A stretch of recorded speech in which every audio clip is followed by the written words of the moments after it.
Hello, shooters, loaders, and casters. Welcome to the Georgia Shooting Connection Friday night live stream. We hope y'all had a great week. CW, how was your week, sir? It was a fabulous week. We had some really, really nice fall weather. We've been down into the 30s quite a few times. We had a pretty good frost the other day. And let me see, I did some housework. I did some cleaning and all that nasty stuff we don't want to talk about. And I got to the range today. I shot a pistol match this week. So it was a pretty good week. How was your week, Hillbilly? Oh man, great. This weather's cooling off and oh my goodness, I'm just enjoying this. The only problem with that is I don't know how long this beautiful weather is going to last because we went from kind of hot to cold, just within a day or so. So hopefully it hangs in there for a while and just enjoying it. Life is good. Thanks for having me on here. Kentucky Rimfire. How'd your day go, buddy? Your week? My day went awesome. This is my first day off in about 12 days. So I still work, though. I mean, I had honeydews to do when I got home. So, but it's been good. Trying to catch up and get some videos made now because I ain't had one made in a while. So, how about you, Walter? You know what? I had a pretty good week too. I got to the range a couple of times, and I had some casting stuff I got going on. We started up the Moldy Monday series again, and I think that's going to be generating some interest, and that's Rumble only. And I got a couple other videos put out. Had a real interesting day at the range yesterday. I shot some 41 mag and some 10 millimeter and some 45 ACP and had not really issues, but had some interesting results with all of them. The worst was 45 ACP. And to make a long story short, I had to bring 90% of the rounds home and take them apart and say do over. I had a really strange pressure signs, and I'm going to do some video on that. It'll be a couple weeks out because I got to go cast more bullets now and run some experiments, but it's going to be interesting. You'll see. And let's see, I got out some socializing done this week, which is always a good thing. You get up at this age bracket and, whenever you can do it, time is short. So's a lot of other stuff. But anyway, that's what I had going on. And Dr. Zink, the Zink Master, Mr. Andy, his own self, is right there next door to me. You got the popcorn ready, Andy? He left a minute ago to go get his popcorn. In there? Knock, knock, knock. Knock, knock, knocking on. Anyway, he'll be back in a second. We'll hear from Andy. How about you, Jamie? What you got going on? Nothing, man. Just work. Trying to get ready for some cowboy action shooting matches and some opening day of deer seasons tomorrow, and I'm not going to make either one of them because I got yard work and housework to do. So, family and home's got to come first, fellas. But yes, sir. Golly, man, it's going to be hard not to be out. I don't really like hunting opening day anyways. Too many idiots out there, Yep. You wait till November starts, and then all the news was worn off. These guys have gone out and they've sat out there in those tree stands and not even seen anything, much less killed anything. By then, they're ready to watch football, and the World Series, and all that kind of stuff. So, and another thing that will help you guys out in deer season, spend time with your family on the weekend and take some days off during the week and go deer hunting. That's the stuff, man. That ain't crowded out there, and you got the run of the place, and yeah. Jamie, I am going muzzle loading tomorrow, but you could do what I did. My buddy killed a deer, took it to the processor, and I went and picked it up today. There you go. Did you have to pay for it? I did, but I mean, I'll pay for it. Summer sausage, jerky, all the cuts of meat, hamburger. I mean, Nice. Heck yeah. Yeah, man. Yeah, Ain't Jamie. crazy about. Go ahead. I was gonna say we only have 10 days of rifle season here, so we pretty much that's only 2 weekends, and so you pretty much have to hunt all you want to during that time. Yeah, Hey, that, Mark. Oh, hey, Mark, how's your week, buddy? fantastic. Good deal. he killed his target buck second day of bow season, and then he went to West Virginia to hunt because he done killed out in Kentucky. Killed one in Virginia too, so he's like, I want to eat. Sure. In a long Where's time, that? I did that. I remember that. I've done that a couple of years. I killed out in a couple states. But it's been a lot of years since I did that. I did 9 in 1 year. 1 year. Oh, It's been a lot of I'll feed you for a while. Yeah. That was a lot of venison. Yeah, that's when I find another group of hunting buddies by my dad. Yeah. I'm glad you didn't have to go over in them bushes and do a number 2, buddy, Yeah, yeah. with that crowd. Look at that mess right there. Old soldier got a crystal. Yeehaw. Yeah, I ain't crazy about the summer sausage. I like the breakfast sausage, though.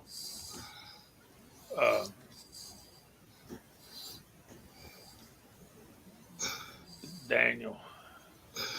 I ain't found many sauces I don't like. I know. I don't know how y'all are, but you know, the thought of calling a hot dog a sausage just aggravates me. No. It doesn't. I'm It doesn't count. No, It counts for something, but not as sausage. Hot dog's a hot dog. it's Yeah. a hot dog. I got that. Is a hot dog a sandwich? I know. Fried bologna's a sandwich. The same thing. Very Yeah. close.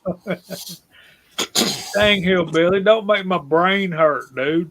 I got the steaks and the tenderloins, hamburger, a pound of jerky, 4 pounds of summer sausage, and 8 pounds of breakfast sausage. Yeah, Oh, man. nice. I like to do mine myself because I want my hindquarters whole, I want my back straps whole, and then everything else I want ground up into hamburger and turned into sausage, you know. So I kind of hate to pay for that, you know. This is the first year I've ever paid. I either debone mine myself and cut it the way I want it, or I can't. But Do you guys cook the rib bones? No. Ribs? Man, my granny, she'd throw them in a pressure cooker, and oh my goodness, not a whole lot of meat, but my goodness, it was good. Yeah, No, you now, just strip it out, throw it in the grinder, becomes hamburger. yeah.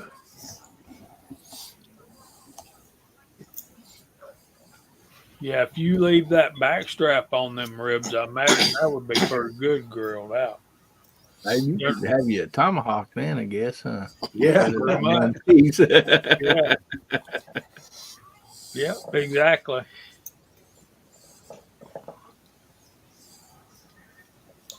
What are we talking about over there, Michael Dunn? Let me see if I Yeah. can catch up. That's what I'm doing. I saw that comment about trying 3 different brands, but brands of what, dyes or what you talking about, Willis?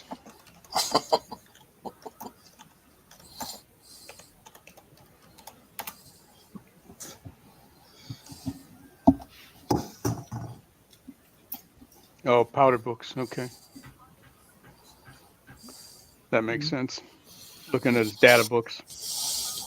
Oh, okay. Yeah, they'll all be different for sure on the same bullet, same load. Some are a little more conservative, and they're all more conservative than they used to be 30, 40 years ago. Different loading lengths for the same bullet. You look at Hornady's book and look at a load length, cartridge overall length or one of their bullets, and then go look in Lyman's book for the same bullet, and it'll be different. Yeah, load data books.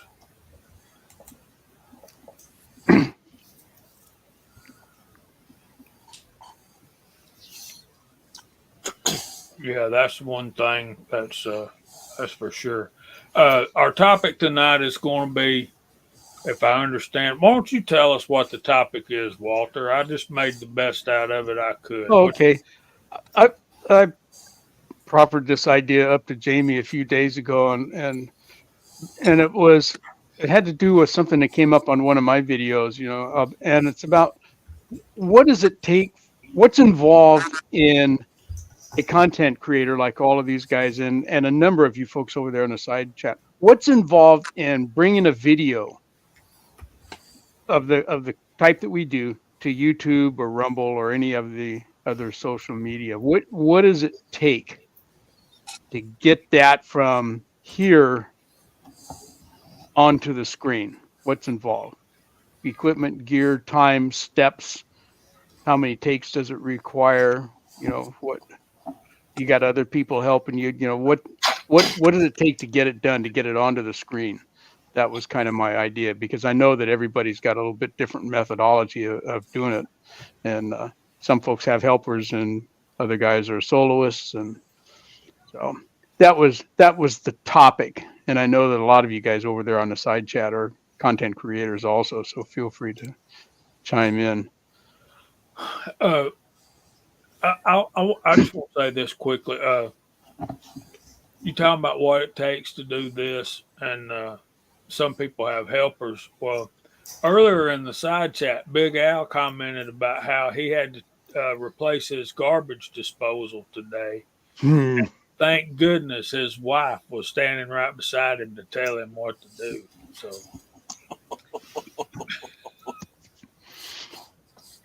I hope she ain't watching, Big Al. I ain't trying to get you in trouble, man. I just thought it was funny as crap. But yeah. Yeah, we're filling up out there. I want to welcome all the guys in the side chat, but I'm one of the more primitive guys out there. I just use my iPhone, and I've got my eye on a camera that I'm really wanting or hoping to buy that early next year. And I really, really, really want to get myself a decent chronograph, especially seeing how as I shot my POS Caldwell. And that's probably the best thing that could have happened to that. I didn't see that video. And you won't, sir.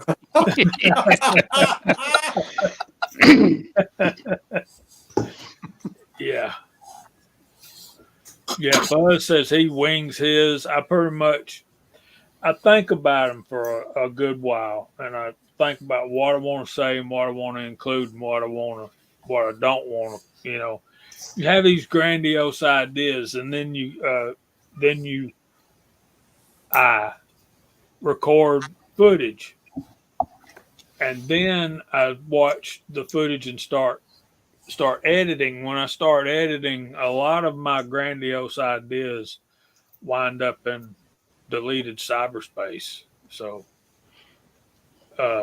especially when you got a buddy like Scotsman, where's he at tonight? Hopefully he's resting. But anyway, he don't want to see a video that's over 6 minutes. It can't keep his attention. But yeah, a lot of those.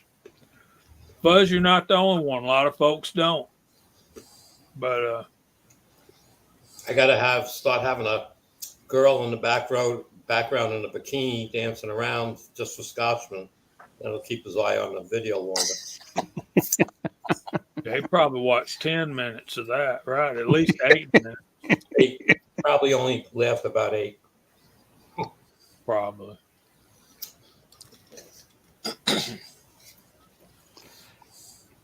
Well, you want me to just dive into what I do? Since I'm kind of already You started might talking as about it. well, because there ain't nobody else Oh. jumping Okay. out there. That's So- around the robin. Okay. If we talk about a casting video that I do, I usually go through and do. Anytime you see me at my reloading bench talking, that's being shot with my iPhone. It's an iPhone 15. It's not the most newest one, but it actually does a pretty good job, and the sound quality is good enough, and so forth. And then if I'm gonna do the casting, you guys have seen my stuff, or if you haven't, take a mold apart, show what that mold looks like, and then get over to the casting pot. And then I got two GoPros set up there, one on the pot and one on my drop platform where I drop my bullets out on a piece of cotton there with some towels and stuff under it to cushion it. So that's two different cameras going. And then to put one whole video together, like Moldy Monday or Free the Few or any of those that have both casting and loading and stuff in them, I might have 40 or 50 different clips that I got to stitch together in one way or the other. Not always that many, but it's not uncommon for me to have 50 clips to go through. And if you watch those videos, I have two panels. One might be a picture in picture, or there might be a side by side, one showing me showing the mold under the pot, and another one showing the mold dropping the bullets. And those are from two different cameras, and you got to sync those together in your video editor, because if you don't sync them up, you got one kind of on top of the other like that, then you whack the mold and 2 seconds later the bullet falls out. Well, that looks stupid. So those got to be synchronized.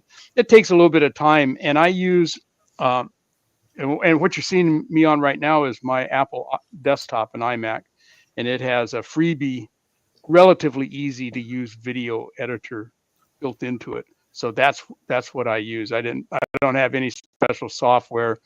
And I guess the most special cameras that I have are those older GoPro. They're GoPro 8. They're far from the newest. And then the same thing at the range. I usually got two cameras going there. One of them that's out on the target is the iPhone, because it will focus out to about 15 yards, and you can still see the paper. But the GoPros won't. You can't see anything at 15 yards. They don't zoom enough. So the GoPro is on me holding the gun. The iPhone's on these other little bitty short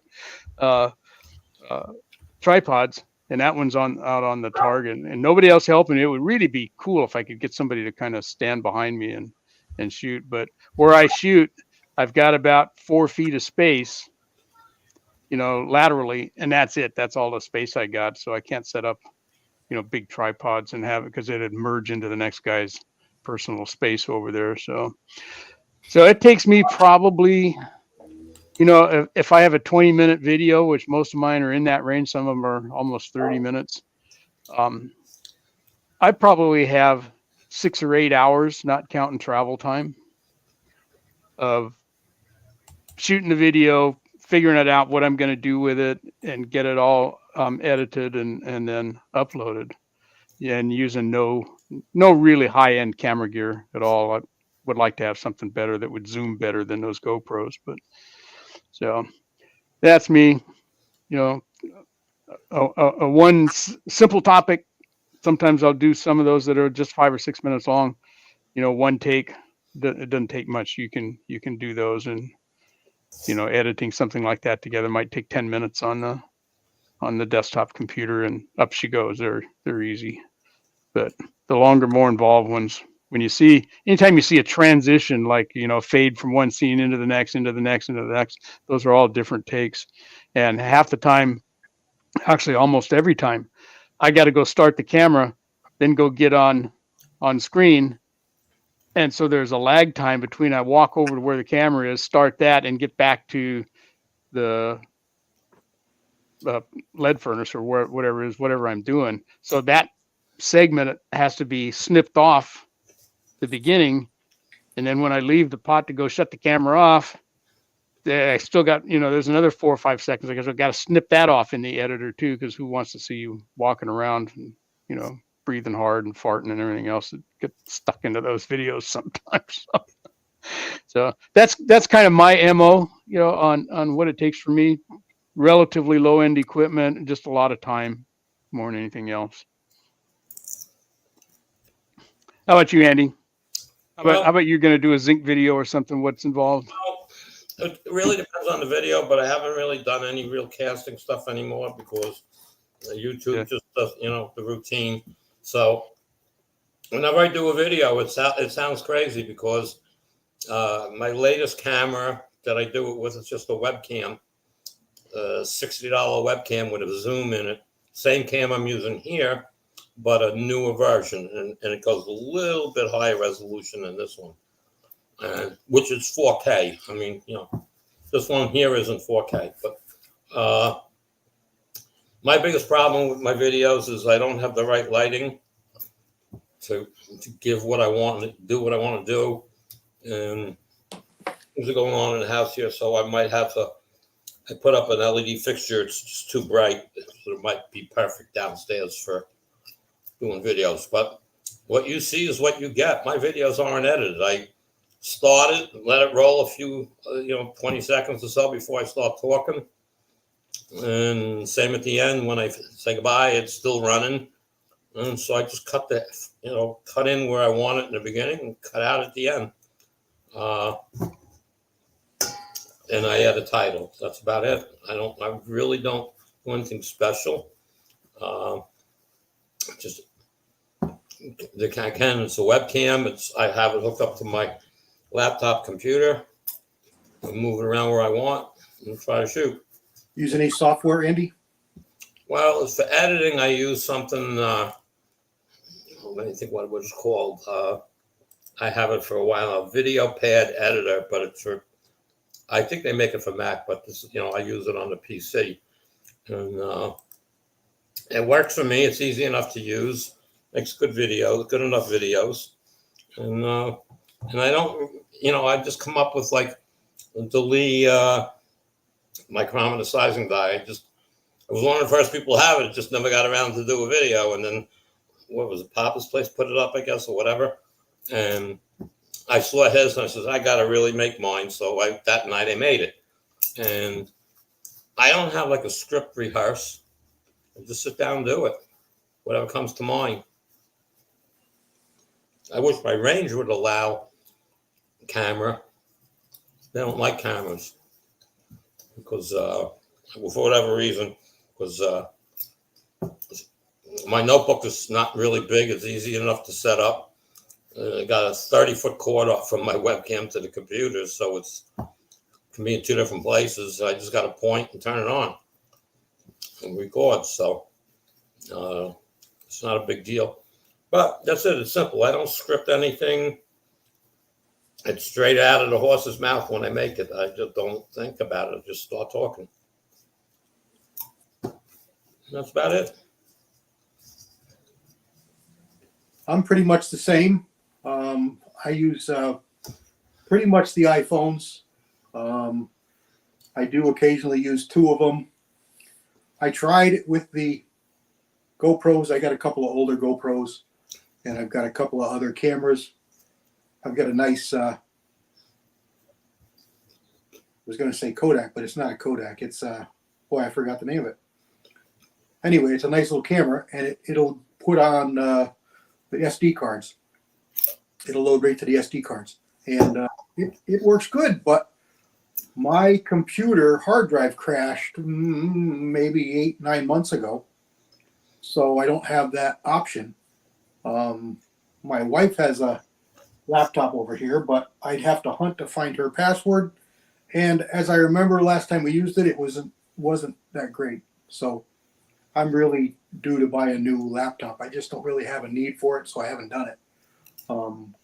I'm sitting here commenting on my phone and talking to you guys on a iPad that I had gotten for my wife too, and I decided to keep it for this kind of stuff in place of the computer, and I'm kind of glad I did. I upgraded this phone recently, and the plan that I was able to get, I turned in my phone and I was able to keep my wife's. So that's my extra phone I use for downrange in front of the target on the spotting scope or something like that for close-up stuff. For software, I just use free what came with the iPhone. I think it's the same one that Walter was using, and I forget the name of it. It's pretty simple, but it does some pretty neat things. It allows me to put music in. It allows me to fades and allows me to put type in and all different typefaces, and I can integrate different music. It probably does more than I do with it. I'm not super savvy with computers, so I don't do a whole lot with them. iMovie. iMovie. Yeah, that's it. iMovie, and it works. It works good. It's not as good as some of the other ones. It doesn't let me do some of the things I'd like to do, like picture in picture, and it doesn't let me do text anywhere in the. I can put text across the complete piece that I drop in, video that I drop in. Not from start to finish, but in, let's say I do that speedy mode that I like to call it, I can put text into that whole piece of speedy mode, or only in the beginning for X number of seconds. I don't have the option to put it in the middle or at the end. At least I don't know how to make it do it if it does it. You can, wherever the spot is that you want to add text, click on the video and cut it, and then hit add to the latter one, and then click on text, and it'll add text. Okay, I'll look at that. You have to So you have to cut the video and then have to stop it. Yeah. Okay, I'll look at that. I think I saw a control for doing that, so I'll try that out. So I can't do a whole paragraph of text, so I do that off screen on a computer, and I had saved it and put it in. And I also grabbed some stuff from other content creators, just a picture, and I plug it in for my use. But that's it. Just on the iPhone. Generally speaking, I'm a one shot, no cuts, no retakes. But I try and leave it and make it real. If I'm set out to make a video, you're not going to see me shoot all tens. You're going to see it as it happens. If I have a stinker, it goes, because that's real life. I don't pick and choose. I don't cherry pick. Yeah, of course I'm going to show you my really good groups up close, but it's not all I shoot, and I will show you the stinkers as well. I just may not brag on them so much. But yeah, I try and keep it real, and I try and do them in minimal takes. I'll crop out or off, like the beginnings. You start the camera and you turn and walk around the camera. I'll crop off that kind of stuff. And sometimes I'll stop, like what Chad said there. I'll do it outside of the software.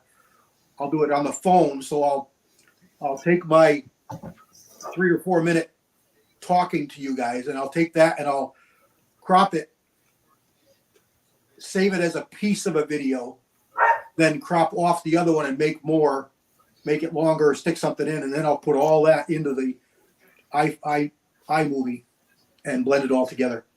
That's about it. It's pretty simple. I can generally take, let's say 30 minutes, 25, 35 minutes of video on the range and spit out a 8 to 15 minute video.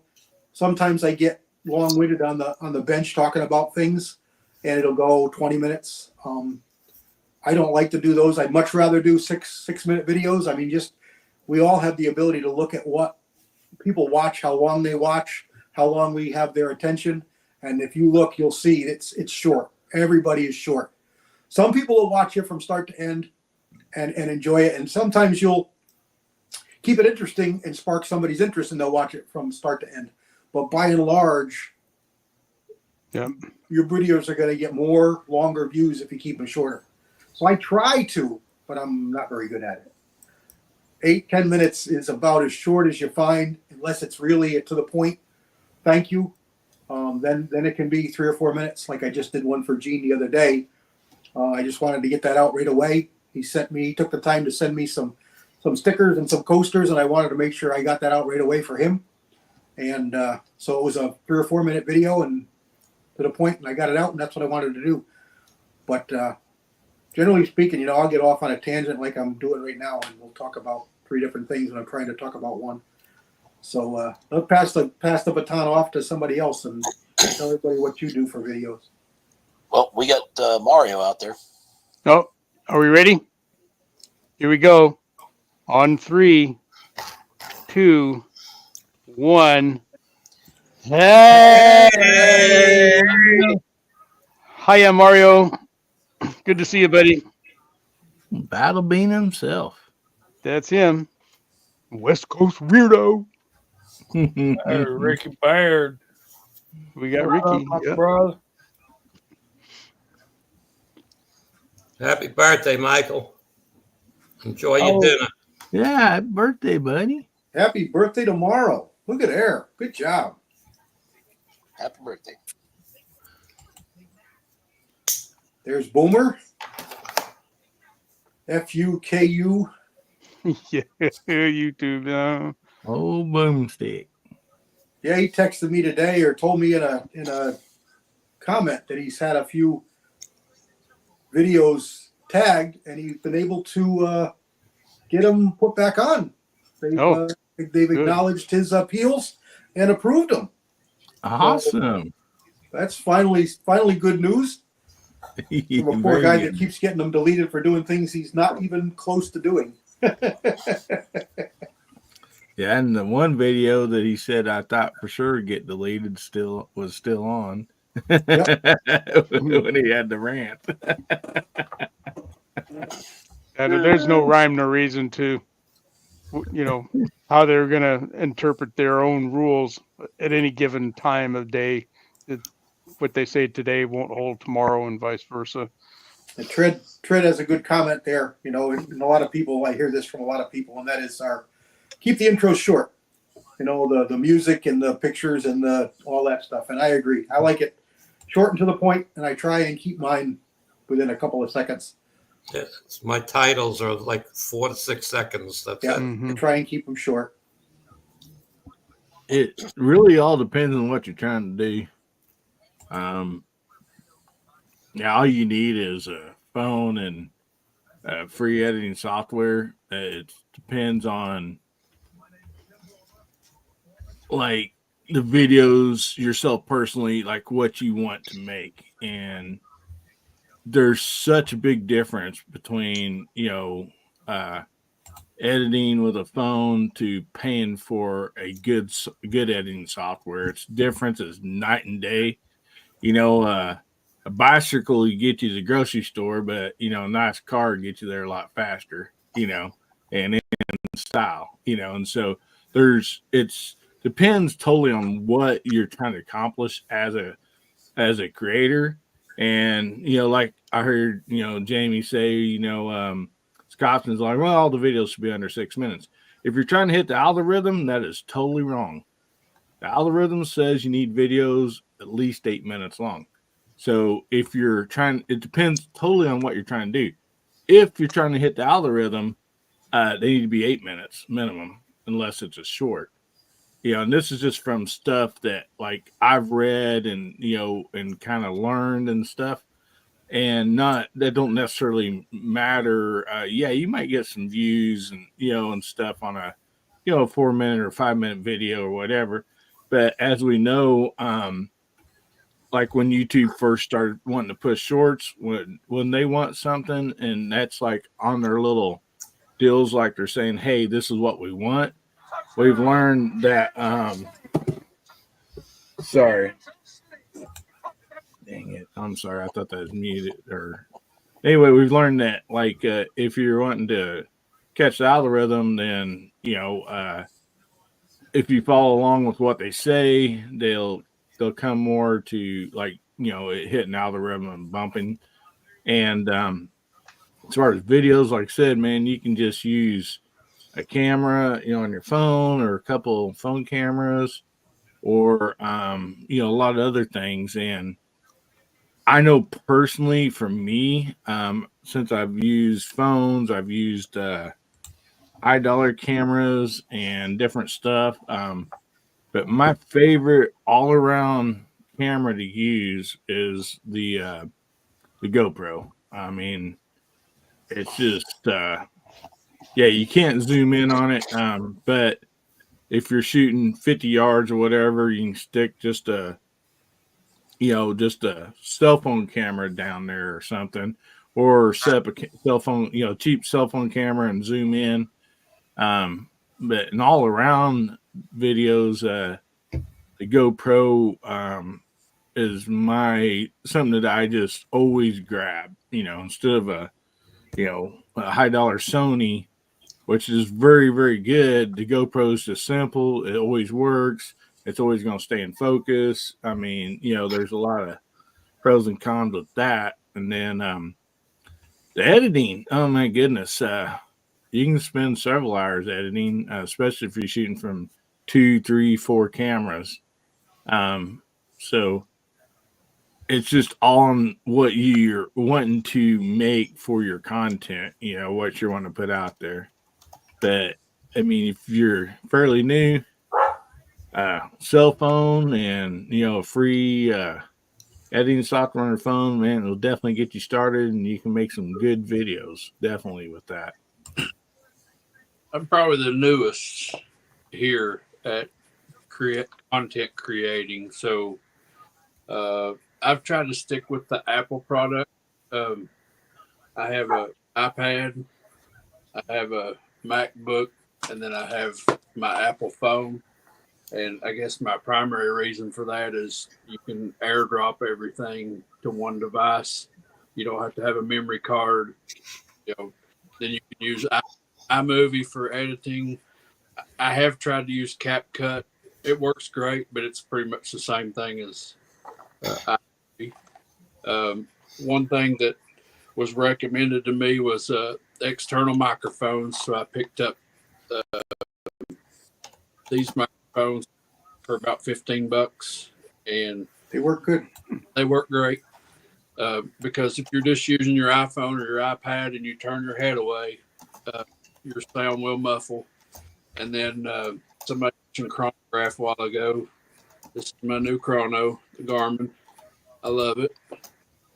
And today I put out a video shooting my Umarex pellet rifle, and I tried out a new hardware bracket for my spotting scope, which puts my iPhone on my spotting scope, so I don't have to have a camera sitting down range. I have it right beside me on a spotting scope, and I can zoom all the way in on the camera, and I think it works.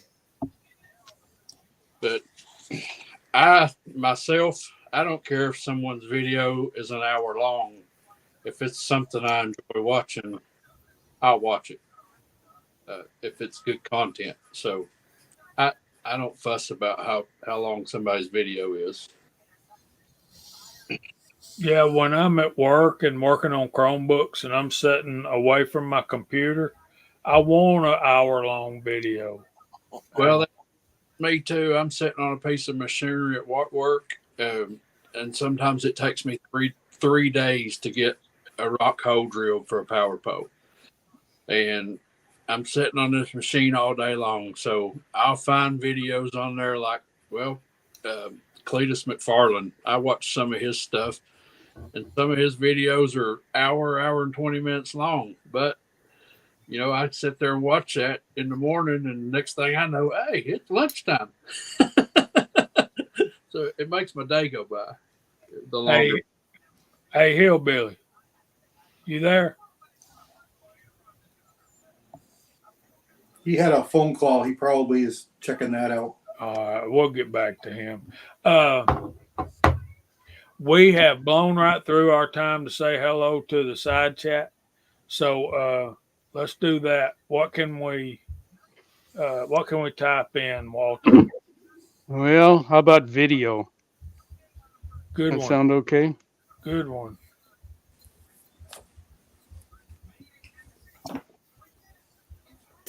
So the only thing I had an issue with YouTube, I was trying to not really put an intro, just a quick quick blurb of what the video's about, and then I was trying to lead in with like a cutting a clip from a TV show or something. I was doing the Rifleman, where at the beginning of the Rifleman, and they were all over me on that. And Yeah, it's copyright will get you in trouble.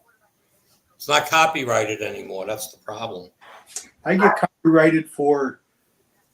So I bought a whole bunch of supposed to be no copyright, no nothing music, and every time I use it, I get a copyright on it. Yeah, I get the same thing. It's not copyrighted. I paid for it not to be. It's what they do. Right. So This section download music from that says no copyright, free, free to use, blah blah blah. And I downloaded and I used them a few times, and all of a sudden they started. When I was uploading the next video, I said it's copyrighted. When did it get copyrighted? So now I go on this YouTube shit thing and download from there if I want something. But but the video wise, again, copyright isn't forever. So yeah, and it's like it's stuff that was made in the 50s. The copyright is long expired, and I'm not showing like 12 seconds. It's not like I'm running a movie. Okay, so let's call out the side chat, guys. We appreciate y'all being here. We're showing 52 of you guys right now, so thank you all for being here when you could be doing something else. And Walter was first. Viejo typed in video. There's Thorax. There's CW Longshot is on the panel and in the side chat. So is Walter, but y'all know that. Big Al's out there. Paul Loud's out there. 3 Jeep Discovery is out there. Andre D'Angelo, 6-shooter Texan. We're missing you on the panel, brother. Edward Petty, Tim S. Mark Thomas is on the panel and in the side chat. So Ricky Baird's out there. Patriot Paul, Kentucky Rimfire and Hobbies is on the panel as well. 3 Jeep Discovery, Papa's Place. New Tex I Can. What's going on, brother? Fluffy 10mm Jeep guy. Mike Hester the Rebel is out there. Tommy Boy is out there. Bobby Barlow. Thorzax. Mr. Pollard. Ron 2A Matters. Bama Dad. Alaska 1 Andy. Boomsticks out there. Mr. Bob's out there. Casey Dolph. Tread. Glenn Davis. Dwayne 7834. Patriot Paul. Fuzz T Fork 8. And Andy 79Z28 is on the panel as well. We got Rich B is out there. And let's put that up there.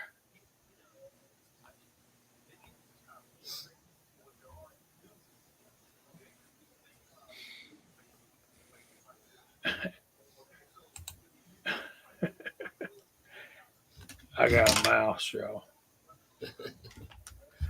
So I don't need no up arrow. So I sent a box of zinc bullets out to Tactical FUD. Say that again. I sent a bunch of bullets out to Tactical FUD. He's got to now have zinc. Cool. And he was listing everything, and I just got, I still had a little room left in the box. I threw some 223s in there. He goes, but I don't have a 223. So you got to get one now. You got bullets coming. So guess what he tries to do? He tries to pass them off on somebody. Rascal. How can you not have a 223? What's the deal with that? What's up with that, man? Even I have like 3 of them. Never shoot them, but I got them. Okay, so I went through the side chat. Now we're only got 46. I was watching a video last night about college football, and there were 2.5 thousand people watching, and there were 300 likes. Is that just a college football thing? Is that because he was talking bad about the teams that you like? So I would ask you, if you like what we're doing here, please give us a thumbs up. It really helps. And y'all know, if y'all have seen my videos and y'all watched this show for very long, I don't usually ask you to do stuff like that. But what it does, it actually gives our video, gives it a little push in in particular individuals' feeds. So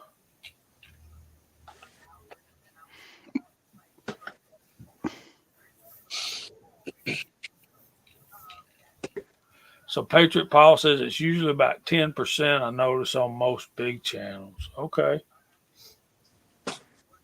Well, we're far from that. We are up to 536 subscribers on the Georgia Shooting Connection. And we thank y'all and appreciate y'all all for doing that. So if we had all of our subscribers to show up on a single Friday night, dude, that would freak YouTube's brain, wouldn't it?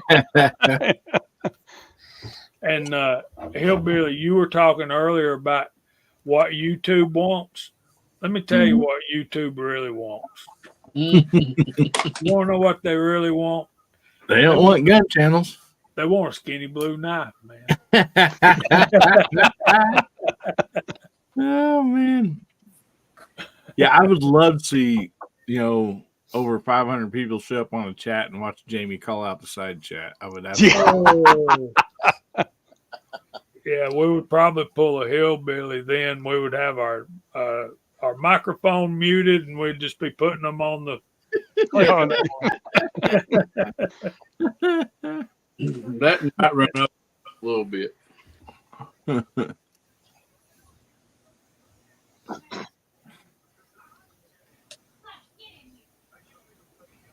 Yeah, everybody's videos that I watch, I always hit the like button, whether they ask me to or not. That just matter. Of course, it's the first thing I do and get into the video. They always hit the like button. It's just that they don't know who you are hitting the like button. So, right. What do you do? I mean, some people put a couple of graphics in, and okay, he watched it. That's all. But I watch almost everything on the TV, so you can't comment. So that's why I go back and you don't see a lot of writing from me, because frankly, I don't remember everything that I watched that I wanted to comment about. So I'll flip back through my phone, and I liked it on TV, but I want to add some for the algorithm. So I'll usually, that's why you usually see smiley faces and flags and all that from me, because I watch hundreds of videos, and sometimes I'll remember and I'll write something, but a lot of times I just want to give you the credit for it. So I go back and type in some smiley faces, but I watch them from start to finish and just watch them on the TV. Why not? 52-inch screen. I can see it a lot better. I can enjoy it a lot better. Yeah. So you can't, how are you watching it on TV? Online with your TV or through your phone? Smart TV has a YouTube app. Yeah, it's got a YouTube app. So and you can't type on your TV? Nope. You can't leave comments now. No, I don't give you the option to leave comments? I can read them. I can't write them. Yeah. Yeah. And that's the TV app version for TV. It's just different than what's on your computer. I can comments.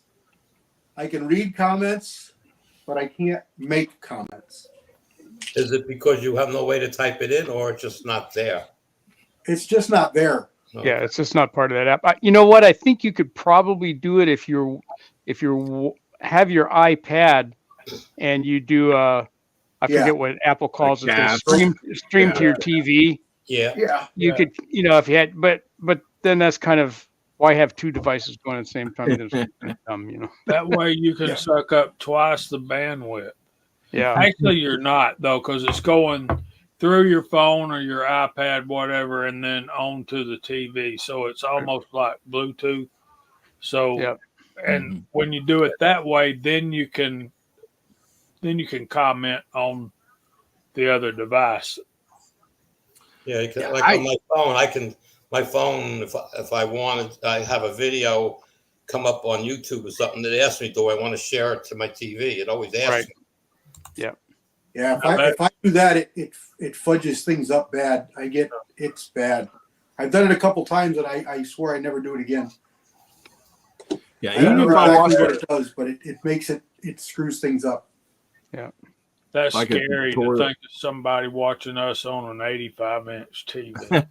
I know it. Yeah. Yeah. So, Yeah, Mark, well, tell me, yeah. how is your video making process? How do you do it? What do you use?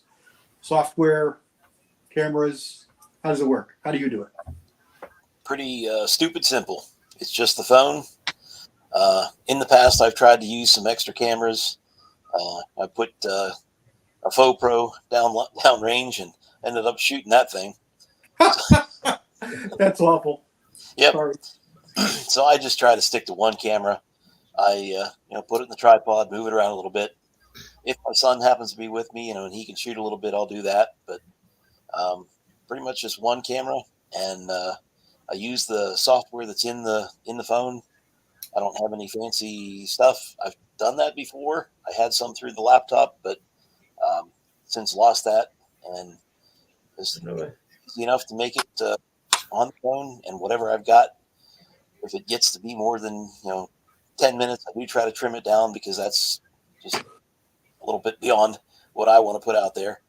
I don't think anybody wants to watch me for much longer than that. But yeah, everything's pretty simple. Well, if Yeah.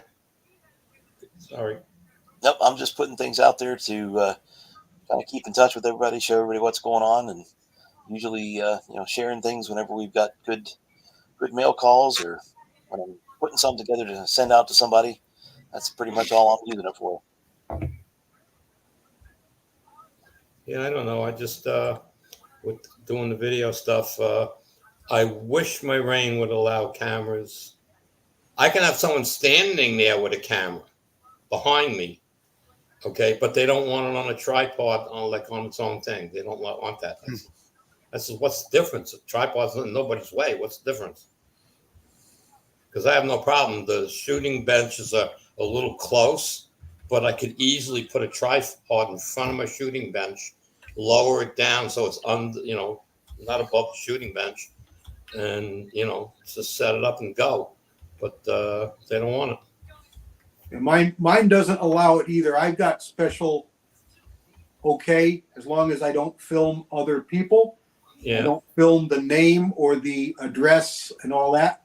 Yeah. And I just film me. Well, most of the time I'm there, you watch my videos, I'm alone or with one or two other people. So I haven't had any issues. But I had to talk to the board because they don't want any videoing.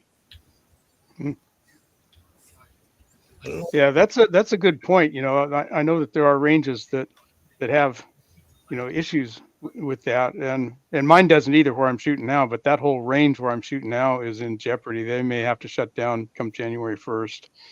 We'll talk about that if it happens. But I'm going to be kind of up the creek if that goes down. But yeah, they don't care as long as I'm not getting in anybody else's way. They're fine with it so far anyway. I shoot I did for a while shoot a Friday night league that had a lot of fun stuff. It was always plates, but it was bug guns or pistols or rifles or mix up revolvers or semi-autos. They had a really fun time, and they're strict about no cameras at all. And I don't really know why, but you know what? I think what it is if something happens and you got it on film, you become a liability to them. Oh, I bet you're right. Because if there's an accident happens on the range and you happen to have the footage, and they don't know you have the footage or something like that, and you happen to put it out somewhere. Now there's a, what if they're claiming that's not what happened? You know what I mean? So that might be part of it. But I think the next time, well, probably not this year because if I'm lucky, Wednesday I'm going, but the weather here is getting cold quick. So unless I get a day where we get a surprised higher temperature, I won't be probably going after this Wednesday. But I'm going to try to do a camera thing and just set it up. It's not like I've ever brought the camera there and set up and they told me, no, you can't. Okay. I saw one guy had a camera on his spotting scope and they saw it, but said nothing to him, but that's focused really on his target. I want to have a camera that's like kind of behind me so you can see me shooting. I'm not so much worried about the targets because I'm going to bring that in at the end, here are the targets from the day, but we'll see. I did that one year. We did that 4th of July Left Freedom Ring thing, and I had the the glass camera, the camera in your glasses. I had bought it, got that to play with, and that's where I got me shooting the gun. That was it. They didn't know the camera was there.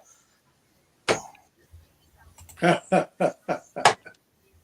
the 6 shooter did.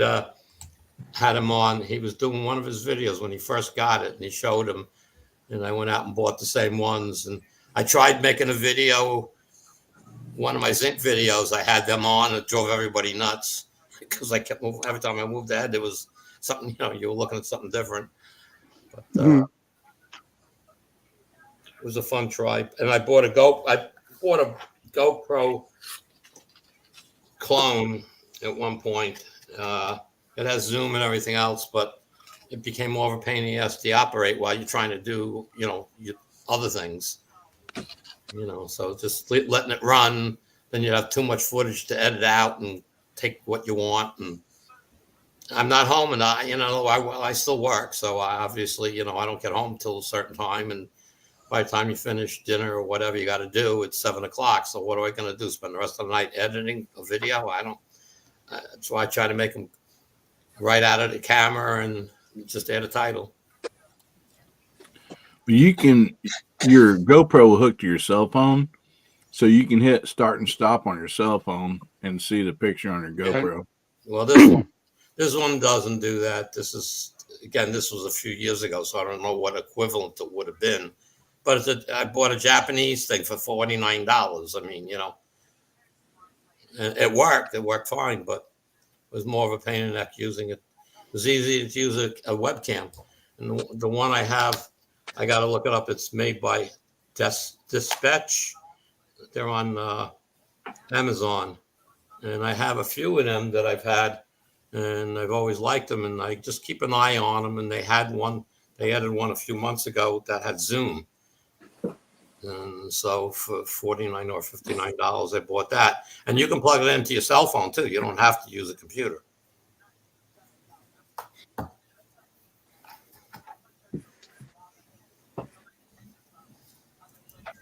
Very good. So Gene's not here tonight. I guess y'all noticed by now. And it's time for What's Hot Pot Got. And I got one.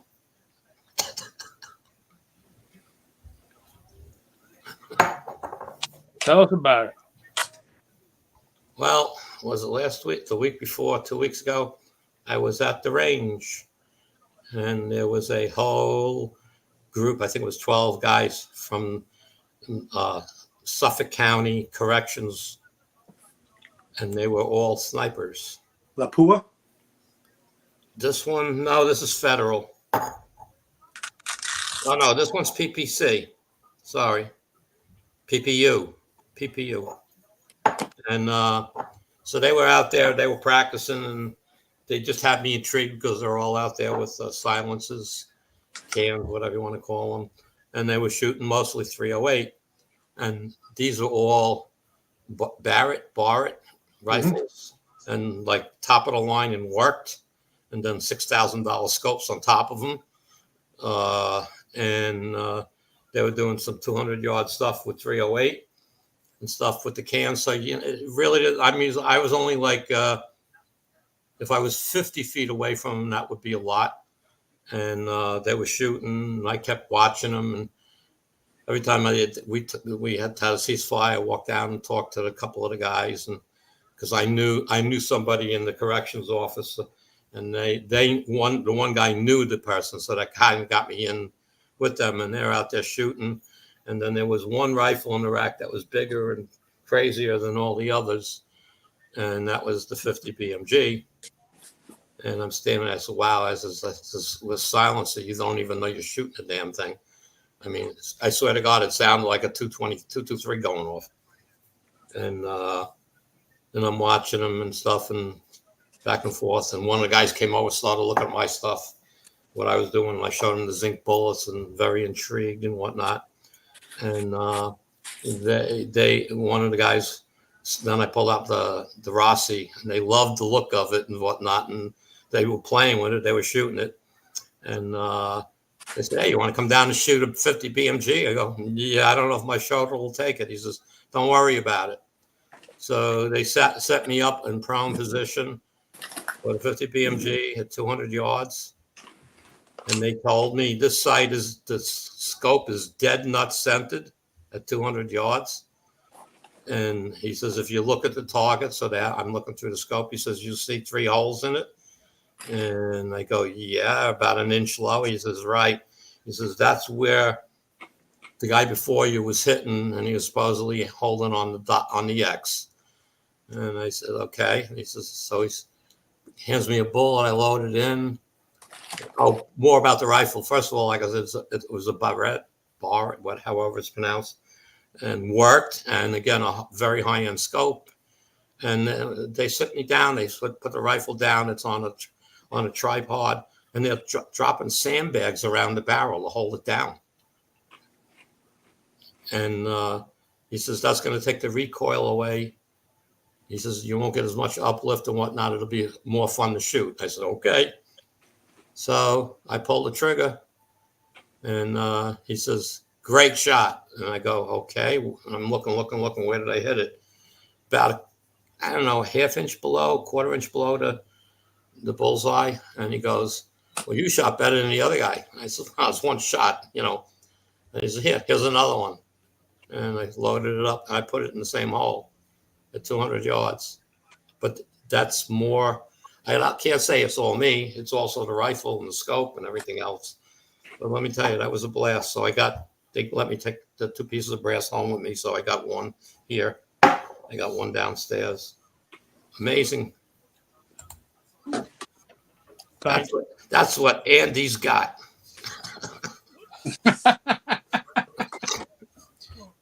Andy, did you get a line on some projectiles to load those back up for dummies? No, I'm still trying to find somebody that's got some 50 cal. I'd like to get 1,000 grainer because it'll be real big looking. But I did manage when I got this. Hold on, where was that? This. I got that head. I got that head. Some guy in a military surplus store. He said, I got some bullets that fit that. So you do, huh? He sure did. Is that a 20 millimeter? I think this is bigger. Where is it? I thought it was written on here. Yes, 30 millimeter. Okay. So that was that. And then while I was there, I got one of these. This is a dud, people. It's just a souvenir. That would be important. I got one I need to bring next time, but this is one that's a little bit peculiar. I may have shown y'all this before, but let me get y'all's take on this. This is just a standard 38 special. case already primed, and but you look on the inside, and you see that. Hold on a minute. There. Now can you see the yellow Uh-huh. on the wall and then the red white at the bottom? Yep. So I'm thinking that this was a, and this came either from that brass that you sent by Ricky CW or Tommy Boy sent. Okay. That's really all the brass that I've. Simunition. Do what? Simunition. Simunition. Simunition. No, No, I don't think so. this is Remington UMC. If that's what you're asking. But anyway, I think what this is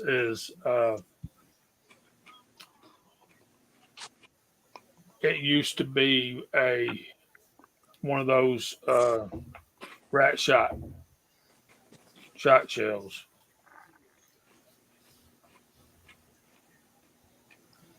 And I thought that was interesting. You can see it from there, can't you? Mm-hmm. Wild, ain't it?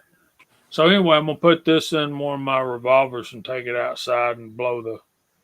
So you can see where I tried to pick the yellow stuff out and all that crap, but it's one piece of brass. It's not that hard to find and get. And You're going to shoot a 10-cent primer off to clear out the case. That's worth 2 cents. well, that's really my only alternative, Andy, because I can't get that crap out of it to reload it.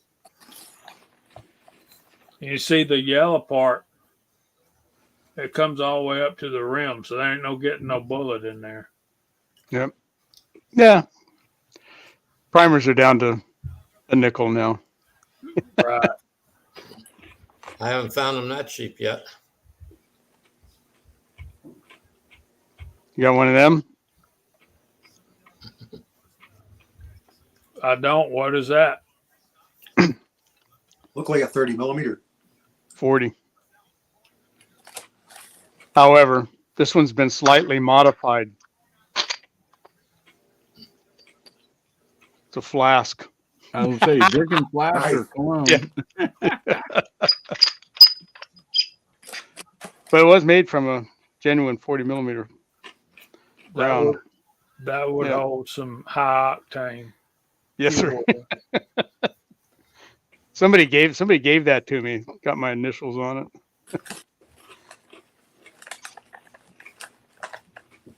it. It came with 2 little shot glasses that they'd cut off, from a couple of other ones. Very cool. Yeah. One thing I can't carefully deprime it, Tread, because it's got crap in the way, man. See? Well, you don't think the pin will go through it? No, I don't want to either, man. It's obviously still got a powder charge in there. Oh. So what about you can't get in there with some type of pick or something and get that out of there? Yeah, you already tried it, he said. I already tried it till I was sick of it. And I thought, it's going to be more fun just to go shoot it out of my revolver and see what comes out. Yeah. Get about 2 feet away from a big paper target and blast it and see what happens. Yeah. Glenn, I don't think there's any more Trail Boss out there. That's gone. 2018, I think, was the last of it. But I have heard that they're trying to bring it back.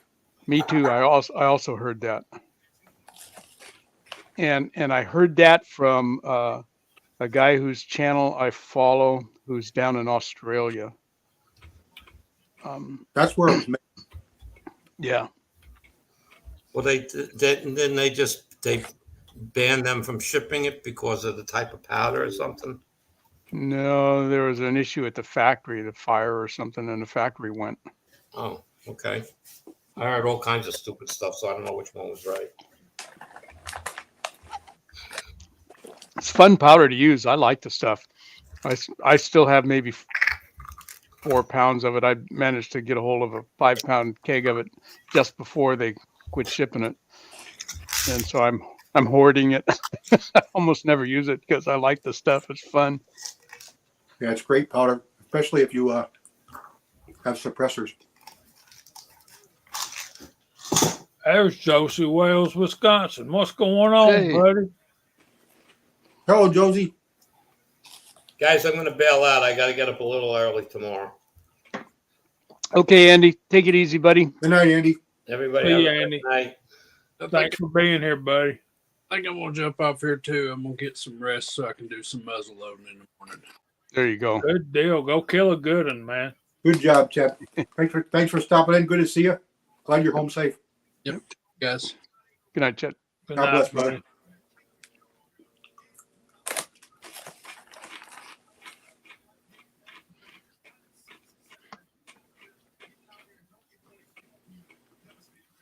Look at that mess right there.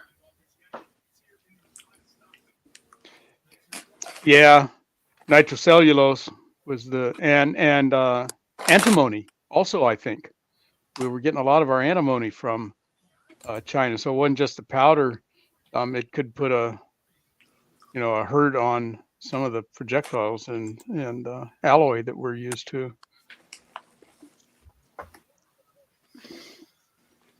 But nitrocellulose is not that hard to make. I think we can make it here easily. Easily enough. It just won't be as cheap.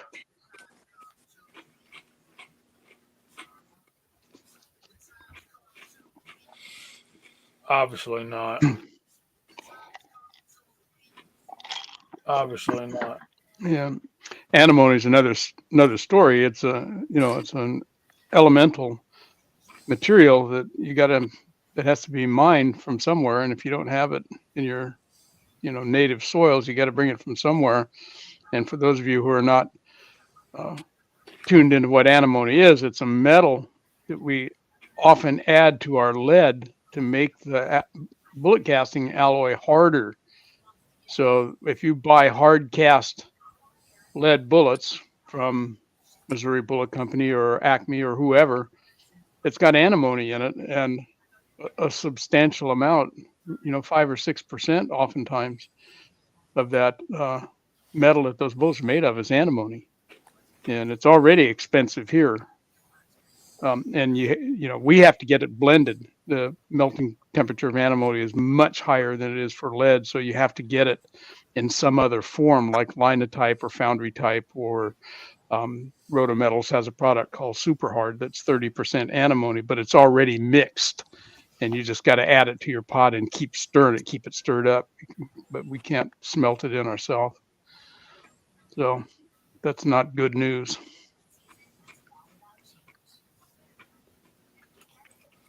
Paul Loud.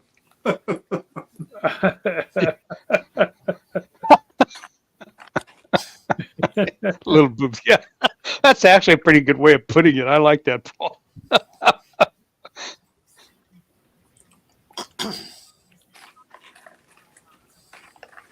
So we don't have any of our Ohio friends in here with us tonight. GGW Outdoors, what's going on, brother? Go Dogs. Hello, Hey, Joe. Joe.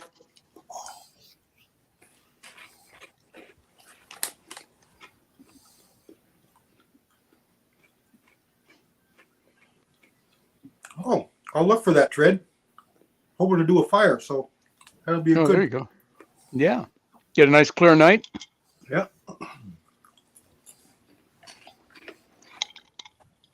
Give you good reason to stay up later at night. I'm sure you don't have any other reason for doing it, but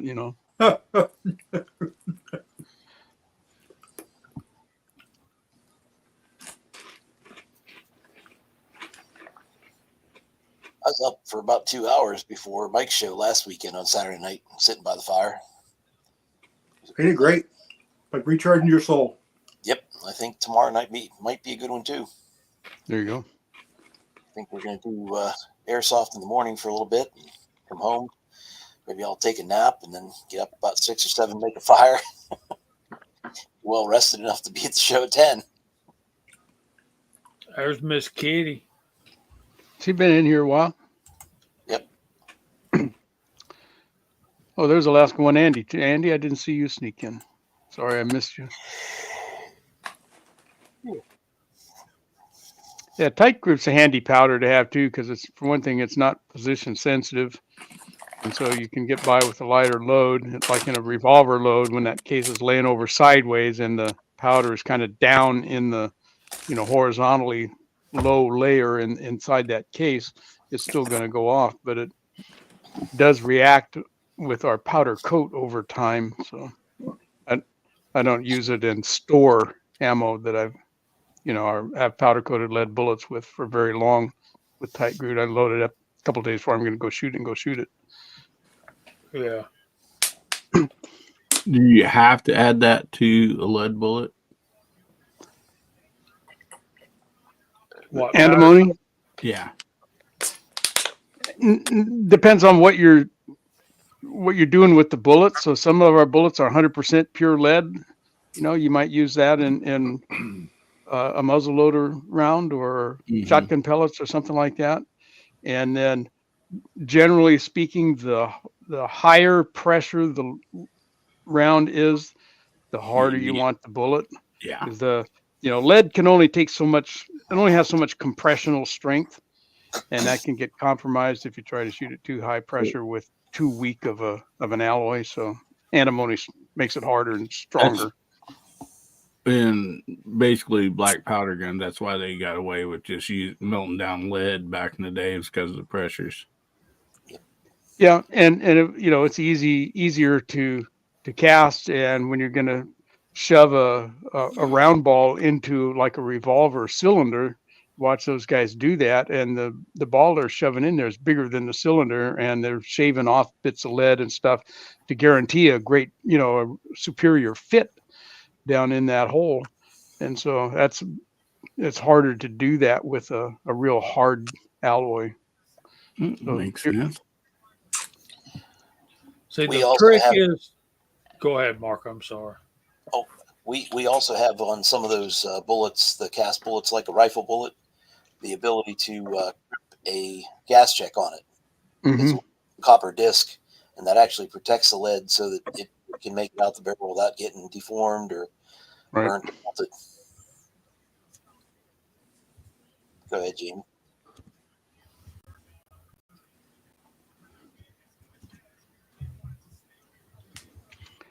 Patriot Paul 231 Winchester, same as HP 38 basically, and yeah,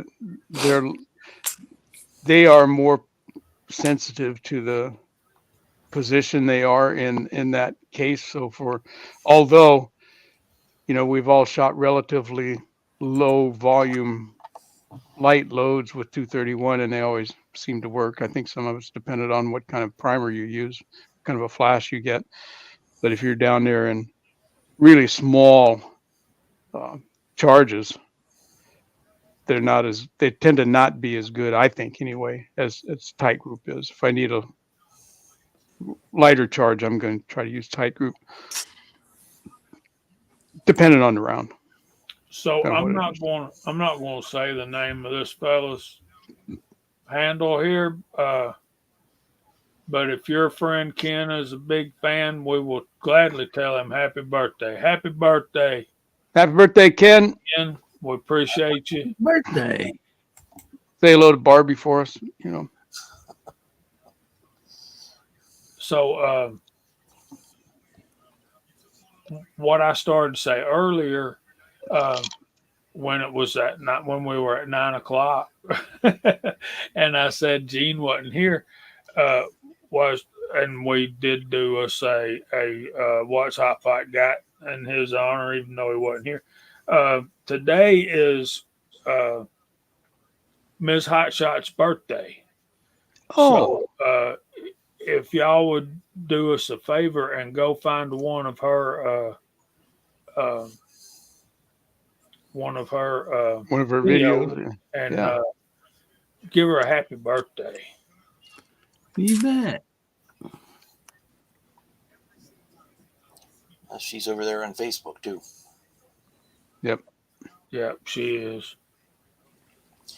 Now those position sensitive powders, I know back a year and a half or so ago, we had a couple of our friends that did videos where they put a cardboard wad in there to keep. Mm-hmm. I know Broke Loader did some of those, and I know Lead Bullets for Life, although he's changed his channel name now. He did some stuff that was pretty good. Yeah, Yeah, I'm sorry. Go. I thought I recognized him in another channel or something. I thought. Yeah, it's something about grinding gears. He's gone Gears. over to Yeah, restoring his old pickup truck. yeah. He got in YouTube trouble, and he just said, for doing bullet casting and stuff, he just said, forget it. He's gonna focus on He had other some stuff. he had some great videos. Yeah, he did. He did. Yeah, I corresponded with him quite a bit early on when he was doing his other stuff. Angelo? Yeah. Uh-huh. Yep. And he's here in California. Yep. The other side of the state from me, but Yeah, I text him every once in a while. He's a nice guy. yeah, he is. Yeah, she got a new car, 6-shooter. Yeah. Yeah. Oh, Gene boy. talked about it last week.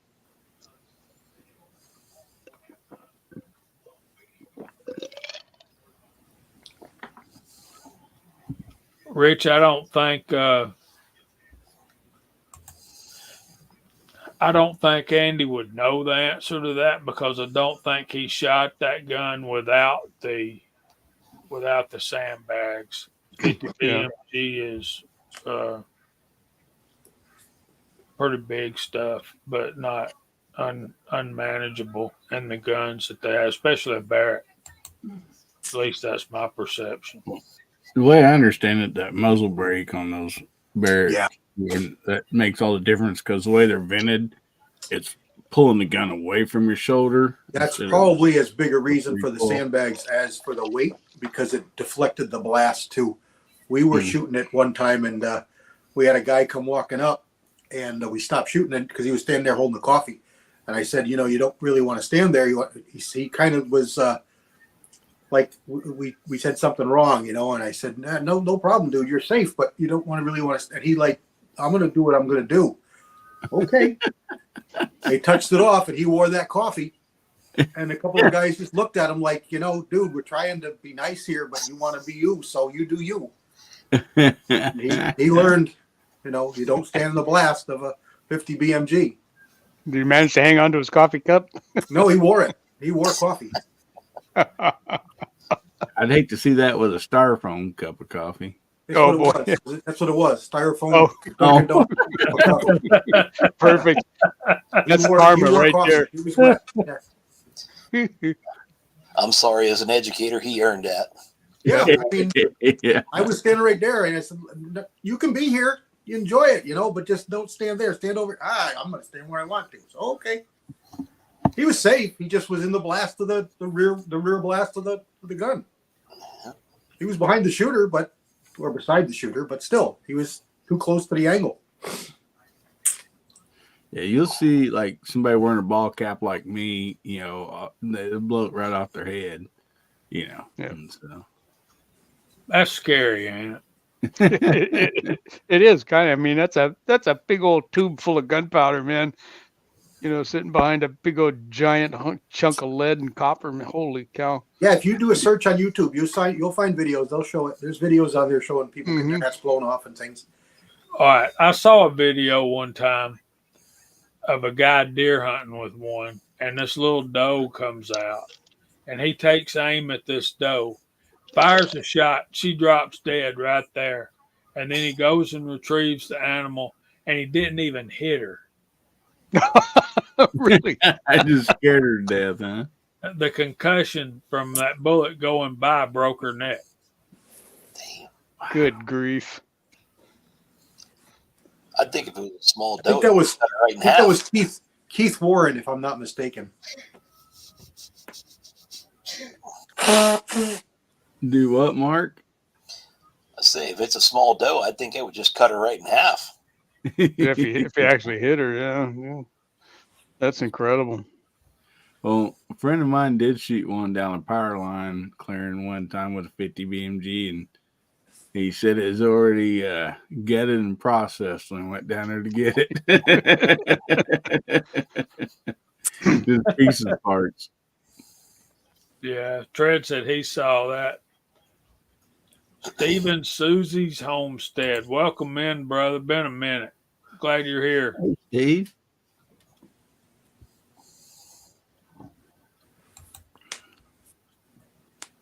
He finally gave Susie equal billing. Amazing.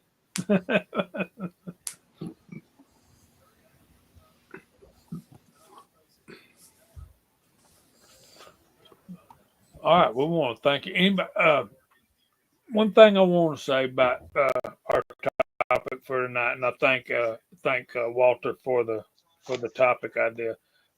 Again, if you guys have topic ideas, send them to our emails. And let me do this also. We're fixing to go to almost time for verse of the week. You guys probably remember Link from Discovery Optics. There's our code. We still have a code. You can get 10% off. And I don't know how long that'll last. So use it while you can if you have a need for a Discovery Optic. And if you feel led to give to help for Hurricane Helene relief in the Carolinas, there's a link that you can give to the United States Veterans Corps. And I just got a notification that Gizzard Gary will be on in 30 minutes. So that's how I know when it's time for verse of the week. There's Joe. What's up? Your ears must have been burning because we were talking about you last week. Wasn't it last week or was it the week before? No, it was last week. We were talking about our favorite creators to watch and for what and all that kind of stuff.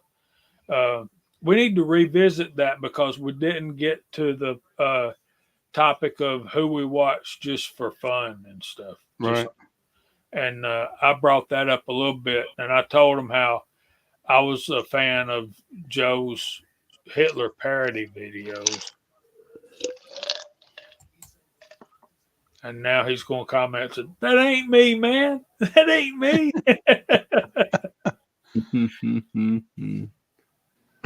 Okay, let's get to this. All right. Again, for Scotsman, and he ain't here. Remember last week we were talking about the fear of the Lord is the beginning of knowledge, but fools despise wisdom and instruction. Verse 8, my son, hear the instruction of your father, and do not forsake the law of your mother, for they will be a graceful ornament on your head and chains about your neck. Okay, there's a distinct separation between verses 7 and 8 there in Proverbs chapter 1. Verse 8 starts a new topic of about avoiding the, let me look it up just to make sure I'm saying this correctly. The section there is to shun evil counsel. And I just want to read these verses, and I don't have a whole lot else to say about them because they're pretty self-evident. I mean, you don't have to, they don't need any commentary. Starting in verse 10, and I have edited this for to make the point, but not to make it more concise, I guess is what I'm saying. My son, if sinners entice you, do not consent. If they say, come with us, let us lie in wait to shed blood. Let us lurk secretly for the innocent without cause. Skip to verse 13. We shall find all kinds of precious possessions. We shall fill our houses with spoil. Verse 15. My son, do not walk in the way with them. Keep your foot from their path. Verse 18. but they lie in wait for their own blood, and they lurk secretly for their own lives. So, so are the ways of everyone who is greedy for gain. It takes away the life of its owners. Mm-hmm. I can't put that any plainer, and Yep. I can't elaborate on what we're seeing here. It's plain and simple. If you do this, then this is what's going to happen. Yep. You're lying in wait. You're going to kill somebody to take their money and their possessions. Yep. And they're going to kill you. Yep. Not only that, they mentioned the spoils. You fill your house with spoils. Yeah. So we're saying here, don't buy into that. All you're doing is sinking your own ship. Yeah. Yeah. But with that, we need to go back to verse 7. The fear of the Lord is the beginning of knowledge, but fools despise wisdom and instruction.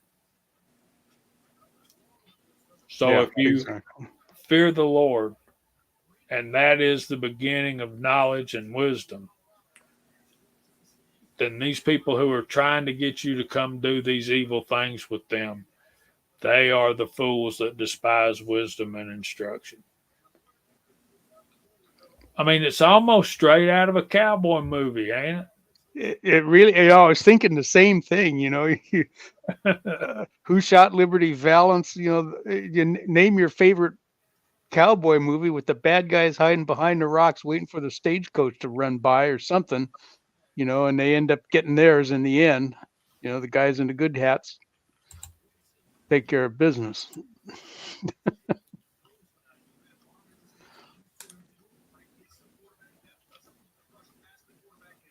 Yeah, that's actually the term wholesome comes to mind when I think about that passage, because it is so simple, and it's like, stay away from the bad stuff, that's not going to do you any good at all, and here's why. Exactly. Yeah. Anybody else got any thoughts or comments? So much good stuff in Proverbs. Yeah, there is. And that's... Yeah, the words pretty much speak for themselves. I mean, I don't know how you can, twist that around or elaborate on it a whole lot.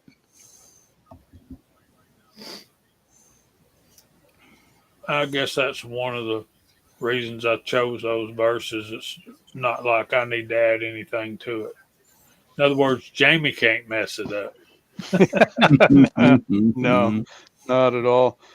And it's like, the all the other verses that we've gone through, the last several months. It's always good reminders, as human beings down here on this earth, sinners, all of us, one point or the other, to some degree or the other.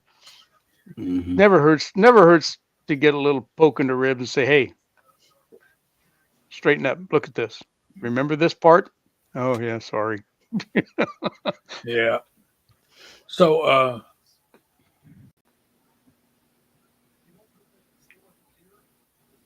thanks, Patriot Paul.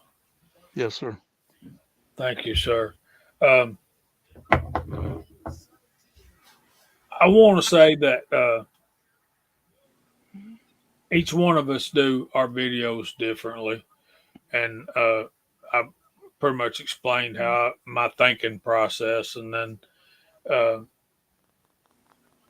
I kind of, Walter, I want to give you credit for not just your topic idea, but your videos seem like you're working at least off of an outline, like you have gone through and thought about your video, and not just the point you want to make, but how you want to begin it, how you want to be it, where you want to get to this point, that point, and that point, and how you want to end it. And I think Hillbilly does very well with that as well. It's like when I have to speak or when I teach Sunday school, I generally go from an outline. And you got your guys' videos uh, are like that to me. And Thank you, Jamie. It's kind of easy for me because Cooter produces them. So as long as he's not doing the final edit, I think you're all right. Yeah. But I also want to add in, if you get an idea for a video, it's okay to just let that soak in for a week or two, Mhm. because some of my biggest regrets is going out there making a video, and then while I'm editing it or later on after it's posted, it's like, oh man, I forgot to include this, or I forgot the, I mean, it's like I could have done this different, or whatever, and maybe made it a little more entertaining for people or whatever. So yeah, I mean, if you just want to jot down an idea and let it just soak for a week or two, there's definitely no harm in doing that. Most usually you'll come Absolutely. out with a better video. Yeah. That tends to be my MO too. I've got, I'm forecasting out a couple months in advance usually about what I'm going to be doing, things that I'm going to be working on. And so I'll get parts of the video done, like this Wad Cutter Wednesday thing. Okay. I'll go cast all of those bullets up. Okay. I got all of them cast, all the ones that I'm going to present. They're all cast and they're sitting in a bin in their little jars and stuff. And that gives me time to come back and think, okay, now how am I going to load these? What am I going to do with them? How am I going to, are people going to get bored with seeing me shoot these out of the same gun from the absolute same view every time? It's even starting to make me bored now. So yeah, absolutely. Hillbilly, take some time and think about it. And think about the pitfalls that there could be, not only for yourself as the creator, but for the viewers. If you go, oh man, that was not a safe thing for me to include in that video. I better do something different.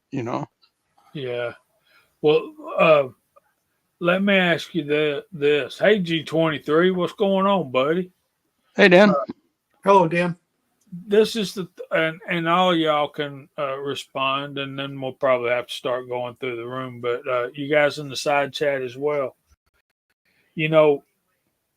After I said the outline thing, I think that some of the videos, and maybe they're more professional than us, and I'll submit to that.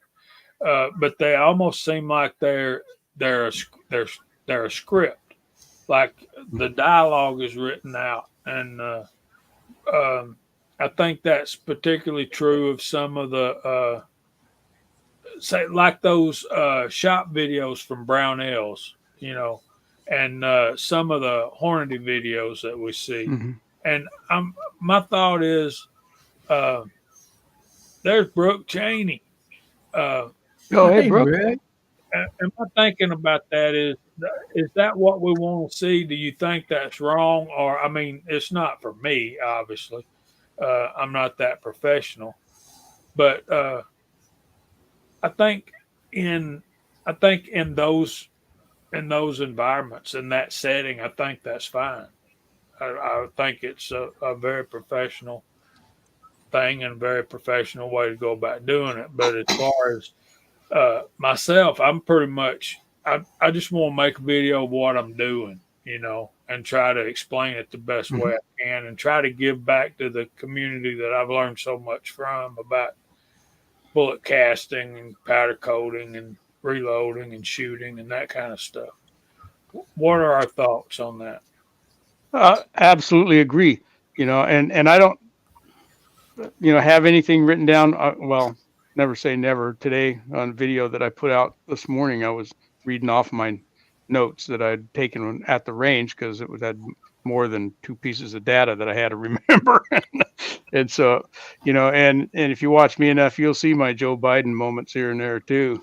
Just sit there. No, that's not what I meant to say. But yeah, agreed. I I think about what I'm going to do before I sit down in front of the camera and try to have it up here. But mostly I want people to feel like I'm telling them what's on my mind. And there's times when I'll stop the camera because I lose my train of thought because I'm thinking about what I'm going to say 2 paragraphs down the road, or what I did last night that I shouldn't have done, or whatever. And I have a brain fart and got to stop and go again. And but I think that makes things real. I've never had any kind of a note stuff other than just if I need a piece of data, I don't want to misquote that, Yeah, and so I'll definitely. put a little sticky note up on my Mhm. board that's in front of me or something like that. But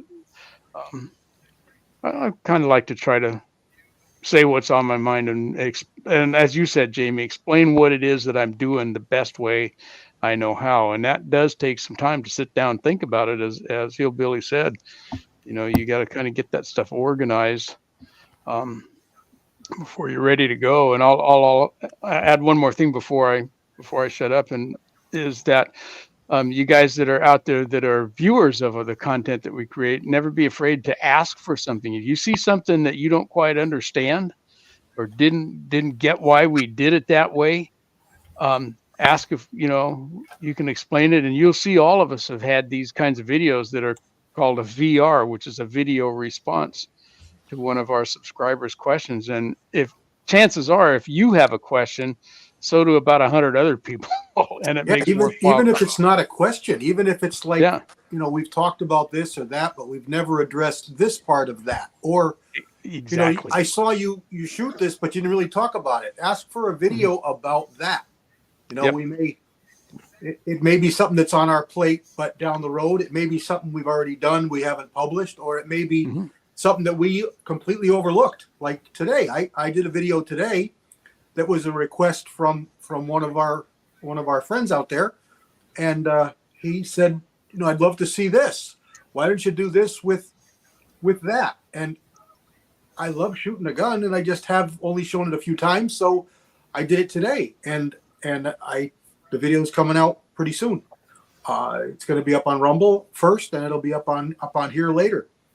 I keep saying this every time because I want everybody to get in tune with this, and that is that most all of us have a Rumble channel, and if you're watching somebody or you're subscribed to somebody other than us, and they disappear, check for them on other platforms, because more than likely we as content creators are creating content for other platforms, and you can find that person in other places.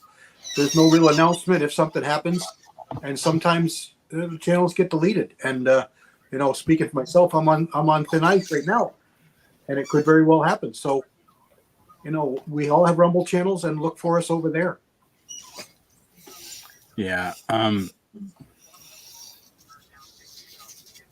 I don't actually write a script per se. I'll write down ideas, like say a video idea, and then underneath that I'll write down like some points, you know, uh this would be cool, shooting, milk jugs, or I mean, like just kind of ideas of that particular video. But when I turn that camera on, it's most usually always ad lib for me. There's just, there's ideas I have that I want to include in that video. If it's, shooting from something or something I want to say. But yeah, for me personally, I would be absolutely no good reading off the script, because I think some people can do it really well. I cannot. It just sounded like I was reading something, and so yeah. And I seen a while ago, Six Shooter said, some of my most watched videos was just spur of the moment. And yeah, there's definitely not anything wrong with that. I mean, just, just you got an idea, go out and videotape it. But like I said, for me, I found out that if I don't let it soak in for a little while and think about some other ideas after I do the video, I think, oh man, I should have did this too or did that different or something. So that's why I like to sit and let them soak in. And I have ideas that and sometimes videos that I actually shot that it just didn't turn out like I want. They never were posted, and so. Very cool. Mark, you got anything to add? It's very rare that I use a script. There might be some times that I put, like a little bulleted list down, things that I want to cover. Most of my stuff is done sort of off the cuff with as little editing as possible.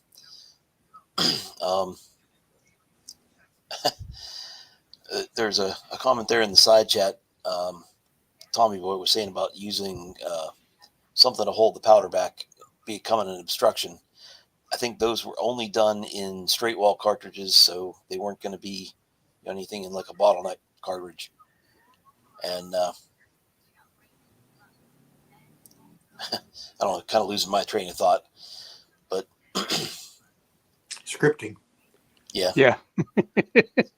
Whenever I do make some kind of a mistake, if I need to go back, usually I'll drop something down in the description, just to say, hey, I said this at such and such a time, I'd like to correct it to be this or that. And that's just kind of where I try to correct things, because, you don't want to pull down a video that's had a bunch of views, it's had a bunch of comments that people might want to go back and look at again.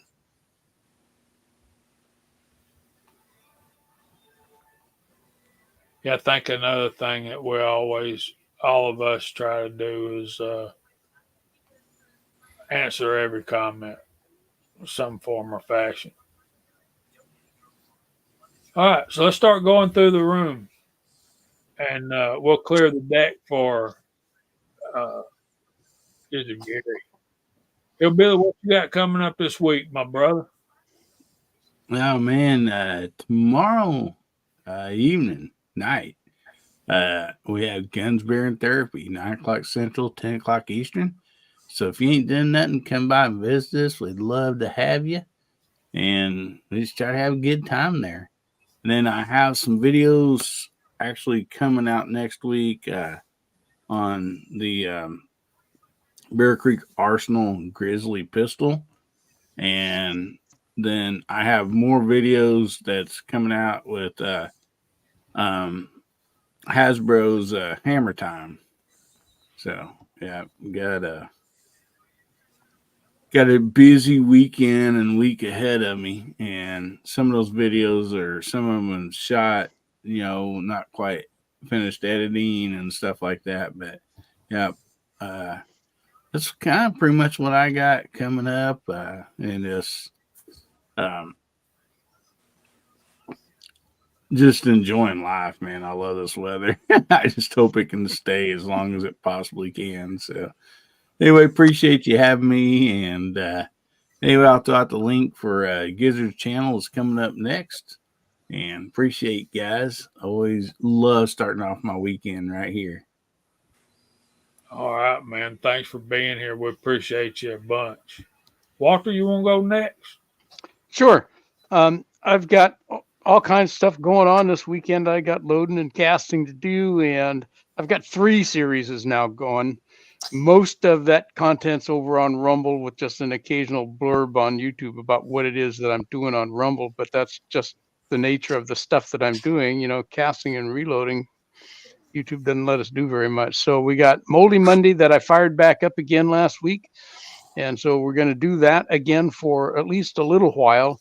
I was able to get a hold of 3 brand new old stock Hensley and Gibbs molds that are old but had never been cast before, and I got them with all the original paperwork and the bills of sale and all kinds of stuff, which is going to be kind of cool to help me piece together more of the history of the Hensley and Gibbs company. And one of my subscribers said, why don't you just go ahead and do a video about the history of that company? Because I keep putting out little bits of snippets of what I know about them since their inception back in 1933 up until 99 when they went out of business.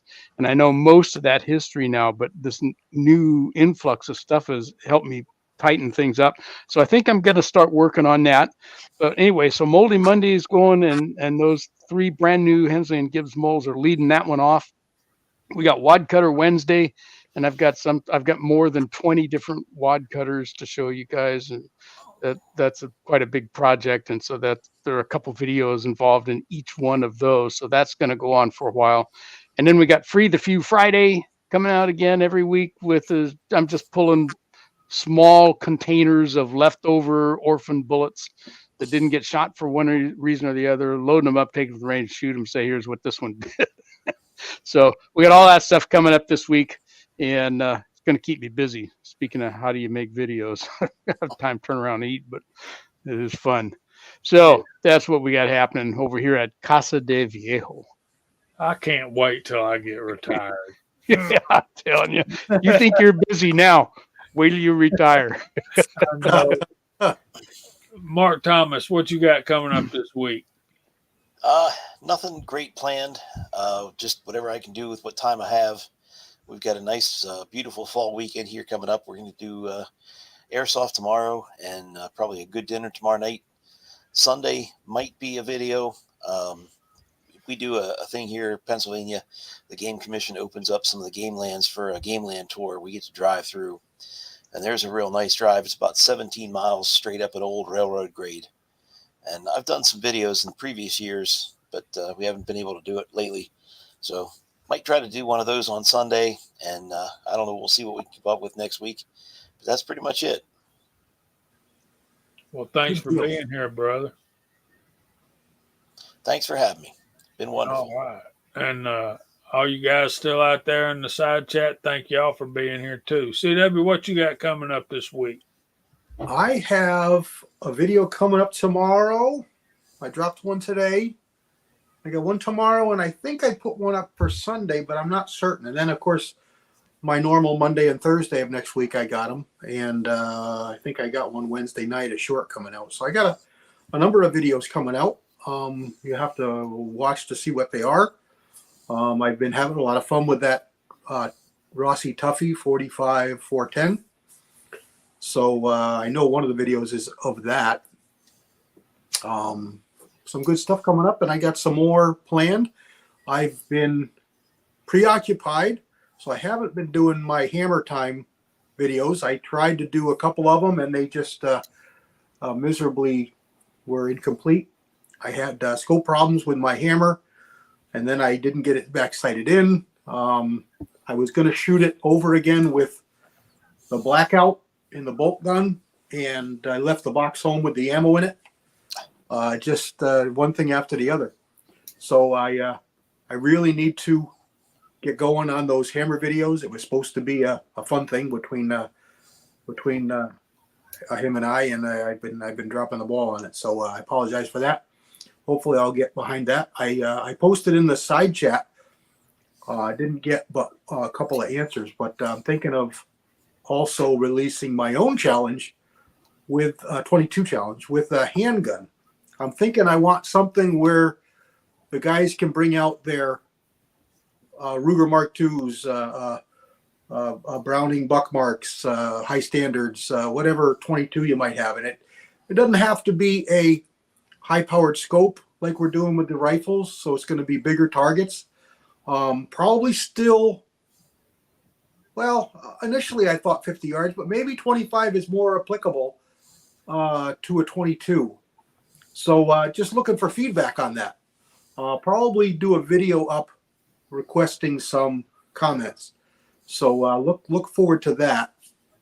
Won't be right away, but it'll be something I want to do. I want to get that hammer time video done first, and a couple of other challenges that are out there that I've been given targets for, and I haven't been doing it. So that's about it. That's quite a bit, but it's enough to keep things active. Hope you're liking the videos. As always, you guys in the side chat rock. It's awesome. Good to talk to everybody. I spent a lot of time on the side chat tonight talking with people, and we're whittled down to just the five of us. But we had a pretty good panel tonight, and it was good to see a couple of the guys on here. And we're missing our friends that are usually on here, Ricky and Gene. So I hope they're both doing well. I heard Ricky in the side chat. He got his knuckles wrapped for his marksman video, which you can catch over on Rumble. I saw it posted over there, and that's about it. What about you, Dave? You got any videos coming up? Well, I printed out the target for the Show Me the Money challenge. Gotta decide what rifle I'm going to shoot. I think I'm going to shoot it with that Savage Mark II bolt action, and probably my Model 60 Mark semi-auto. I don't own a 1022, but I might build me up a really good one. So, and try to make a shooter out of it. So anyway, guys, thanks for watching tonight. We appreciate all y'all more than you'll ever know. We appreciate you guys on the panel, and we've got all of us got ideas out there, and I thank Walter for the topic tonight. So it was fun. Hope y'all had a good time. Hope y'all come back, and if we hope the Lord blesses you all real good. And if he's willing, we'll see you next Friday night at 8 o'clock.